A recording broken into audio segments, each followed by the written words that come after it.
Kemacetan sepanjang kurang lebih 1,5 km terjadi di Jalan Asrama Haji Sudiang, Makassar, pada Kamis 29 Mei 2025 sore. Pantauan tribuntimur.com menunjukkan ratusan kendaraan roda 4 maupun roda 2 terjebak macet dari arah Jalan Goaria menuju Jalan Asrama Haji Sudiang. Sejumlah personel kepolisian dari Polrestabes Makassar tampak berjaga di pintu gerbang Asrama Haji Embarkasi Makassar. Aibtu Irwan mengatakan kemacetan mulai terjadi sejak pukul 15.00 waktu Indonesia bagian tengah. Ia menjelaskan bahwa setiap musim haji, Asrama Haji Embarkasi Makassar selalu dipadati pengantar jemaah asal Kabupaten Jeneponto. Melihat banyaknya kendaraan serta pengantar haji yang memadati lokasi, Irwan menyebutkan bahwa personel dari Polri dan TNI telah dikerahkan untuk mengamankan proses penerimaan jemaah haji.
Mulai kemacetan itu habis sholat duhur, asar, dan ini jemaah haji calon Jeneponto.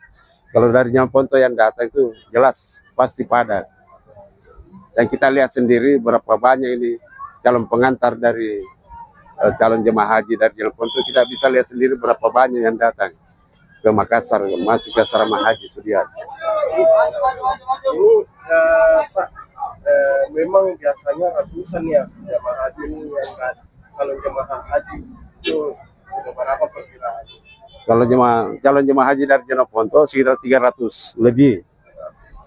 310 memang Pak. Tiap tahun Sudah padat, kalau dari Jeneponto yang datang. Pak, untuk ini kan lagi macet, ada berapa personil yang disiagakan? Nah, kalau personil dari Polsek itu ada 7, dari Kuramil ada 5. Ini memang tadi dari jam berapa kita sudah pengaturan kembali?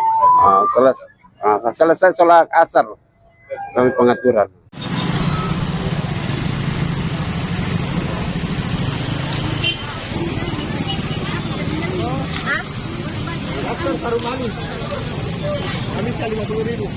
Download Tribun X sekarang, menghadirkan lokal menjadi Indonesia.